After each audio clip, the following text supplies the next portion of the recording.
Hello everyone. तो क्या हाल चाल है आप सभी के। उम्मीद करते हैं सब अच्छे से होंगे।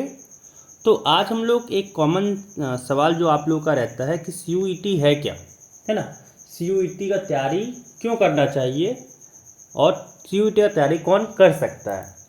तो जो बच्चे ट्वेल्थ पास हैं, जो बच्चे ट्वेल्थ पास हैं उसके लिए ये सीयूईटी का एग्ज़ाम होता है, ताकि आप कोई रेपुटेड मतलब अच्छे यूनिवर्सिटीज़ से, सेंट्रल यूनिवर्सिटीज़ से आप यहाँ वहाँ से जाके बैचलर डिग्री ले सकें, ठीक है, ग्रेजुएशन कर सकें वहाँ से।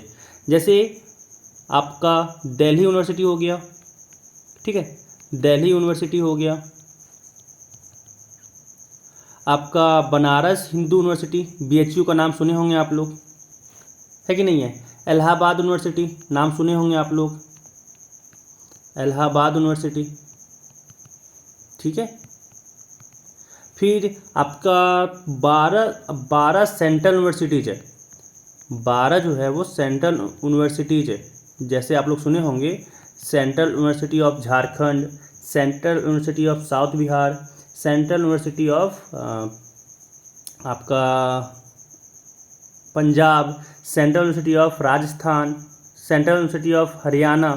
तो इतने सारे सेंट्रल यूनिवर्सिटीज़ हैं जहाँ पे आप जाके अपना ग्रेजुएशन कर सकते हैं, ठीक है। आप अपने फील्ड में ग्रेजुएशन आपको सपोज कीजिए मैथ से करना है, फिजिक्स से करना है, केमिस्ट्री से करना है, या फिर आप आर्ट्स के हैं, ठीक है, या फिर आप लॉ से करना चाहते हैं, जिससे भी करना हो उसके लिए एग्ज़ाम होता है ये सीयूईटी, ठीक है। जिसका आपका 22 मार्च तक फॉर्म फिल कर सकते हैं। सीयूईटी का जो फॉर्म आप है वो 22 मार्च तक फॉर्म को फिल कर सकते हैं, ठीक है। तो पहले ये तो क्लियर हो गया कि सीयूईटी क्या है ना। ये एक ऐसा एंट्रेंस टेस्ट है जिससे आप कोई बढ़िया कॉलेज बोल सकता है ना, कि जैसे यहाँ पे रेपुटेड कॉलेज जो आपके डिग्री को कुछ वैल्यू दे। जैसे आप कभी जैसे आप अगर आप चाहते हैं कि आसपास का अगर यूनिवर्सिटी से आप जैसे चाहते हैं, कॉलेज से चाहते हैं कि नहीं हम यहीं पे रहेंगे और यहीं से अगर करना चाहते हैं, अपने घर के आसपास से करना चाहते हैं, तो उस कॉलेज में क्या होगा कि डिग्री का उतना वैल्यू नहीं रहता है ना। आप लोग भी जानते होंगे कि जो अगर बच्चा दिल्ली यूनिवर्सिटी से पढ़ के निकला है और अगर आप जैसे जो यूनिवर्सिटी से पढ़ के निकले हैं, तो दोनों में बहुत अंतर हो जाएगा। अगर आप घर वाले यूनिवर्सिटी में पढ़ते हैं तो घर के जो आसपास है ना। दिल्ली यूनिवर्सिटी का डिग्री का वैल्यू बहुत ज़्यादा होता है, बीएचयू का बहुत ज़्यादा होता है, इलाहाबाद का बहुत ज़्यादा होता है ना। वैसे ही सेंट्रल यूनिवर्सिटी जो आपका झारखंड में है, बिहार में है, हरियाणा में है, तो ये सारे यूनिवर्सिटीज़ का जो आपका बात किया जा रहा है, इसके डिग्री का वैल्यू बहुत ज़्यादा होता है। तो एक बार मेरा सजेशन रहेगा कि अगर आप ट्वेल्थ पास हैं तो एक बार ज़रूर इस एग्ज़ाम को दीजिए, ठीक है, एक बार ज़रूर इस एग्ज़ाम को दीजिए और यहाँ से आप अपना ग्रेजुएशन का डिग्री लीजिए। ये आपके कैरियर में बहुत अच्छा डिसीजन साबित होगा आगे चल के, क्योंकि ये सारे डिग्री का वैल्यू बहुत ज़्यादा होता है, ठीक है। चलिए अब बात करते हैं कि सीयूईटी का तैयारी क्यों करना चाहिए, है ना। तो तैयारी जो है वो टॉप यूनिवर्सिटीज़ के लिए करना चाहिए। जो आपके इंडिया के टॉप यूनिवर्सिटीज़ हैं उसमें आपको एडमिशन पाने का मौका मिल सकता है। अगर आप सीयूईटी निकाल लिए तो आपके जो इंडिया के टॉप यूनिवर्सिटीज़ हैं ना, टॉप यूनिवर्सिटीज़ जो हैं उसमें आपको एडमिशन मिलेगा। चलिए आगे बात करते हैं कि इसका फुल फॉर्म क्या होता है। तो कॉमन यूनिवर्सिटी इंट्रेंस टेस्ट, ठीक है, कॉमन यूनिवर्सिटी इंट्रेंस टेस्ट। ये आपका एनटीए जो ये एग्ज़ाम सीयूईटी का लेता है वो लेता है एनटीए आपका ये एग्ज़ाम लेता है। आप शायद जेईई मेंस सुने होंगे जेईई मेंस, तो जेईई मेंस जो एनटीए लेता है ना, वही एनटीए सीयूईटी का भी एग्ज़ाम लेता है, ठीक है। क्यों सीयूईटी का एग्ज़ाम मतलब किसके लिए ज़रूरी है। तो भाई केंद्रीय विश्वविद्यालय में जो आपको एडमिशन चाहिए जिनको, तो उसके लिए दाखिले के लिए एडमिशन के लिए ये एग्ज़ाम होता है, ठीक है। ये एक तरह से इंट्रेंस टेस्ट होता है जिसमें आपको केंद्रीय विश्वविद्यालय में एडमिशन के लिए आपको इसका एग्ज़ाम देना होता है। कट ऑफ आपका आता है, कट ऑफ अगर आप क्रॉस किए तो आपका एडमिशन हो जाएगा। आगे क्या है कि यह एक राष्ट्रीय स्तर की प्रवेश परीक्षा है, ठीक है ना, राष्ट्रीय स्तर का परीक्षा है। ये पूरा आपका देश जो आपका इंडिया का सारे बच्चे जो 12 पास हैं वो दे सकते हैं, ठीक है, और देते भी हैं। बहुत सारे बच्चे जो बीटेक या फिर जो टेक्निकल टेस्ट में नहीं जाना चाहते हैं, वो जिनको ग्रेजुएशन करना होता है, तो वो बहुत अधिकतर बच्चे जो होते हैं वो एनटीए का एक बार CUET का एग्ज़ाम जरूर देते हैं ताकि वो अच्छे यूनिवर्सिटी से अपना डिग्री ले सकें, ठीक है।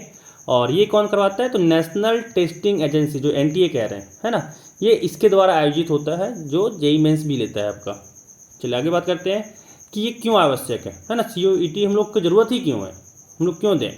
तो यार कि केंद्रीय विश्वविद्यालयों में एडमिशन लेने का एकमात्र रास्ता CUET ही है। जैसे आपको दिल्ली यूनिवर्सिटी एडमिशन लेना है, BHU में लेना है, तो भाई आपको CUET देना पड़ेगा, तभी आप एडमिशन ले सकते हैं, ठीक है। चलिए आगे देखिए, कह रहा देश के अच्छे प्रतिष्ठित विश्वविद्यालयों जैसे Delhi university, BHU, central university में पढ़ाई कर सकते हैं, है ना। इन सारे कॉलेज में आप पढ़ाई कर सकते हैं। अगर नहीं है आपके पास ये CUET, आप अगर नहीं क्लियर कर पाएँ तो ये यूनिवर्सिटीज़ में आप नहीं पढ़ सकते हैं। चलिए क्या हो जाएगा कि आपके डिग्री का जो वैल्यू है वो ज़्यादा होता है। अगर आप एक लोकल यूनिवर्सिटी से करते हैं और एक सेंट्रल यूनिवर्सिटी से करते हैं, दोनों के डिग्री का वैल्यू बहुत ज़्यादा अंतर हो जाएगा, है ना। कहीं पे अगर आप जॉब के लिए अप्लाई करते हैं तो सेंट्रल यूनिवर्सिटीज़ का ज़्यादा प्रीफर होगा। चलिए अगला आगे देखिए कि भाई इसका परीक्षा पैटर्न क्या है, ठीक है, कि जो आपका CUET का परीक्षा पैटर्न क्या है। देखिए आपको ये 3 भाग में बटा हुआ होता है, ये जो आपका है 3 भाग में बटा हुआ होता है। क्या, तो पहला है लैंग्वेज पेपर, ठीक है, पहला है लैंग्वेज पेपर जो आपको चुनना होता है कि हिंदी, इंग्लिश, उर्दू, बहुत सारे जो खोटा बहुत सारे लैंग्वेज आपका है ना, उसमें बहुत सारे लैंग्वेज आपको ऑप्शन मिलेगा जिसमें आपको चुनना होता है, आपका जो लैंग्वेज प्रीफर होगा वो आप चुन सकते हैं। फिर आपका आता है विषय आधारित सवाल, ठीक है, डोमेन स्पेसिफिक सब्जेक्ट्स। ये क्या होता है, जैसे मान लीजिए आप साइंस के स्ट्रीम से हैं, तो साइंस के स्ट्रीम में क्या होता है, एक PCM ले सकते हैं या फिर PCB ले सकते हैं, है ना। ये 3 मेन सब्जेक्ट होता है, ये 3 मेन सब्जेक्ट का आपका एग्ज़ाम होगा। अगर आप मैथ्स में हैं तो भाई PCM का एग्ज़ाम होगा, और अगर आप बायोलॉजी से हैं तो PCB का एग्ज़ाम होगा। और ये आपका 11-12 के ही क्वेश्चंस आएंगे, ठीक है। ये इसमें जो PCM हो या फिर PCB वाले हों, ये आपका बस 11-12 का ही सवाल आएगा, ठीक है, विषय आधारित में। अगर आप इससे आर्ट्स के हैं तो भाई आर्ट्स का सवाल आएगा, कॉमर्स के हैं तो कॉमर्स के लिए जो आपका मेन सब्जेक्ट होगा उसका सवाल आएगा, ठीक है। तीसरा जो आपका इसमें आता है वो आता है सामान्य ज्ञान, जैसे एप्टीट्यूड आ गया, ठीक है, जैसे कि आपका सामान्य ज्ञान आ गया, ठीक है, सामान्य ज्ञान जो आपका GK वगैरह होता है ना, वो आ जाएगा, ठीक है। और जो आपका ये एग्ज़ाम होगा वो MCQ होगा, सारे क्वेश्चन जो होंगे वो मल्टीपल चॉइस बहुविकल्पीय प्रश्न होते हैं इसमें, ठीक है। एक क्वेश्चन देगा जिसका 4 ऑप्शन रहेगा, उसमें से एक ऑप्शन सही रहेगा, बाकी 3 ऑप्शन गलत रहेगा। सही अगर चुनिएगा तो आपको मार्क्स मिलेगा, और गलत चुनिएगा तो आपका मार्क्स कटेगा, ठीक है। यही यहाँ पे रूप शामिल होता है। जो आपका एग्ज़ाम होगा वो ऑनलाइन होगा, ठीक है, जो आपका यहाँ पे CUET एग्ज़ाम होगा वो आपको सेंटर जाना होगा, और वो आपका एग्ज़ाम होगा ऑनलाइन के मोड में, ठीक है। आपके कंप्यूटर स्क्रीन में, मतलब सेंटर में जहाँ पर होगा वहाँ पे कंप्यूटर लगा होगा, आपको वहाँ बैठना है और भाई वहाँ पे एग्ज़ाम देना है। पैटर्न क्या है, तो अगर आपका आंसर सही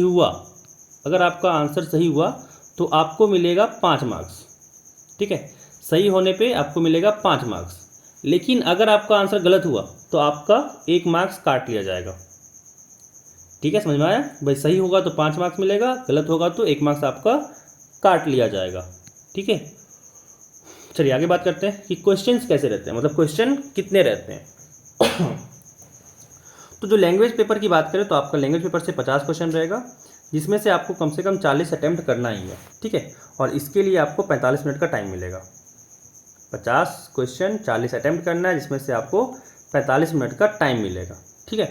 सेम डोमेन स्पेसिफिक सब्जेक्ट बात किया जाए, जो आपका PCM लें, PCB लें, अगर आप साइंस के हैं तो, या फिर अगर आप कॉमर्स के हैं तो आपका जो मेन सब्जेक्ट आपका 11-12 में होगा, आर्ट्स वाले भी वही चीज़ है, जो आपका मेन सब्जेक्ट होगा वही चीज़ आपका एग्ज़ाम में आएगा।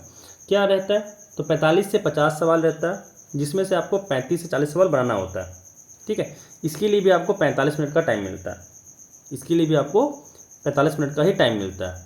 अगला है जनरल टेस्ट, ठीक है, अगला है जनरल टेस्ट। जनरल टेस्ट क्या है, तो वही आपका जो बोलें GK जनरल एप्टीट्यूड आपका आता है, ठीक है ना। उसमें आपका 60 क्वेश्चन रहेगा, जिसमें से आपको 50 क्वेश्चन अटैम्प्ट करना है, और उसके लिए आपको टाइम मिलेगा 60 मिनट, ठीक है।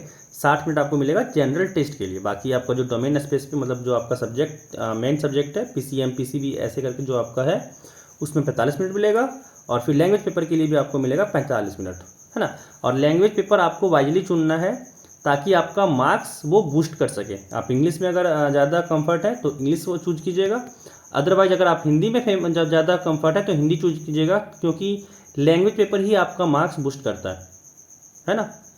क्योंकि डोमेन देखिए, आपका जो डोमेन स्पेसिफिक टेस्ट जो सब्जेक्ट है वो आपका जैसे मेन सब्जेक्ट जो होगा वो आपका अच्छा है तो बाकी दूसरे का भी तो अच्छा होगा, है ना। तो जो आपको फ़ायदा कौन देता है, आपका जनरल टेस्ट और लैंग्वेज टेस्ट। ठीक है, चलिए आगे बात करते हैं हम लोग कि इसका फॉर्म कब तक भरा जाएगा।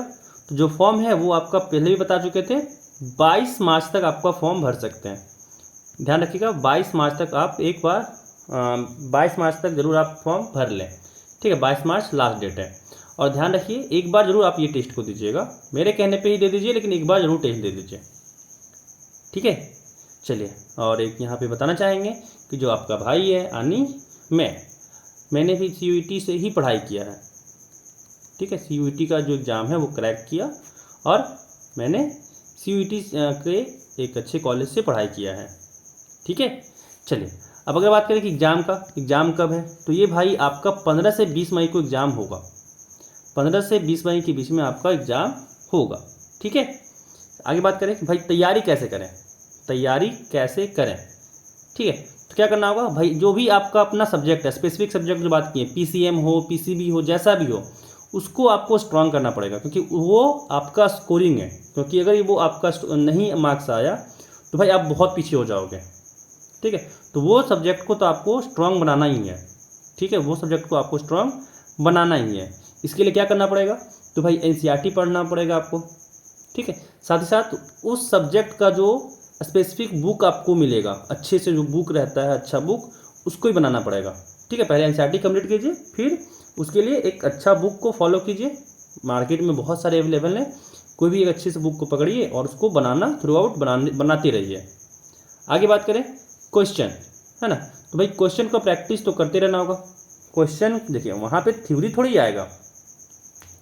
आप अगर सपोज कीजिए थ्योरी को सब्जेक्ट्स में थ्योरी को स्ट्रांग कर लिए, क्वेश्चन बना ही नहीं रहे, तो क्वेश्चन को ज़्यादा प्रैक्टिस करना है, क्योंकि वहाँ पे अल्टीमेटली क्वेश्चन ही रहता है। आखिरकार वहाँ पे जो आपको बनाना होगा वो क्वेश्चन ही बनाना होगा। आगे देखें, PYQs जरूर बताएं, है ना। जो आपका प्रीवियस ईयर क्वेश्चन है, प्रीवियस ईयर क्वेश्चन से बहुत बार दिखा गया है कि आपका जो प्रीवियस ईयर क्वेश्चन है वो डायरेक्ट आपका एग्जाम में क्वेश्चन आ गया है। तो प्रीवियस ईयर क्वेश्चन को जरूर देख के जाना है। ठीक है, प्रीवियस ईयर क्वेश्चन को जरूर देख के जाना है, ध्यान रखिए इसको। चलिए अगला सवाल, अगला बात यहाँ पे क्या बताना है कि जो कमज़ोर हिस्से हैं आपका, कोई कमज़ोर टॉपिक जो होगा उस पर ध्यान देना है ना। जैसे आप बोर्ड में जैसे स्किप कर दिए, सपोज कीजिए, क्या होता है कि भाई जो आपका एग्ज़ाम होता है ना, उसमें बहुत सारे इजी सवाल, सपोज मान लीजिए कि आपका जो कमज़ोर हिस्सा है उसी से पूछ दिया जाए, तो जो कमज़ोर हिस्सा है ना उसको जरूर कुछ ना कुछ भाई देख के जाइए, ताकि उससे अगर इजी सवाल आए तो बन जाए। ठीक है, चलिए अभी आपके पास बहुत टाइम है, याद रखिए अभी मार्च चल रहा है, तो मार्च कह सकते हैं, अप्रैल मई, दो मंथ का भी टाइम है आपके पास। एग्ज़ाम जो आपका 15 से 20 मई को होने वाला है। तो अभी आपका आज है 15 मार्च, आज 15 मार्च है, हाँ 15 मार्च है। तो 15 मार्च से आप देख सकते हैं कि 2 मंथ पूरी टाइम बचा हुआ है आपके पास। तो 2 मंथ बहुत होता है टाइम आपको तैयारी करने के लिए। आप क्वेश्चन को भी बना सकते हैं, प्रीवियस ईयर क्वेश्चन का आप देख सकते हैं कि कितना आप पानी में है। इट मीन्स कि कितना आपको आता है, कितना आपको मेहनत की ज़रूरत है। ठीक है, इसके लिए आप क्वेश्चन को प्रैक्टिस कर सकते हैं। आई क्या है कि मॉक टेस्ट जरूर दें। NTA जो है वो आपका मॉक टेस्ट क्वेश्चन निकालेगा। ठीक है, उसको जरूर बनाएं ताकि पता चल सके कि कैसा क्वेश्चन आपसे पूछा जाएगा। ठीक है, कैसा क्वेश्चन, पैटर्न क्या रहता है क्वेश्चन का, वो आपको समझ में आएगा। इसलिए मॉक टेस्ट जरूर दें। जो NTA आपको रिलीज करता है क्वेश्चन, उसको ज़रूर बनाएं। ठीक है, तो इस वीडियो में बस इतना ही, है ना। साथ ही साथ आप हमारे चैनल को सब्सक्राइब कर लें, ऐसे ही आपको वीडियो जानकारी जो है वो इसमें मिलता रहता है। साथ ही साथ आपको तैयारी भी करवाया जाता है CUET का, पॉलिटेक्निक का, आपके एग्ज़ाम का, बोर्ड एग्ज़ाम का। ठीक है, तो फटाफट से आप चैनल को सब्सक्राइब कर लें। साथ ही साथ अपने फ्रेंड्स के साथ भी शेयर करें इस वीडियो को, ताकि वो भी जान सकें कि CUET का एग्ज़ाम क्या है और क्यों देना चाहिए। ठीक है, तो मिलते हैं फिर अगले वीडियो में। गुड नाइट सभी को।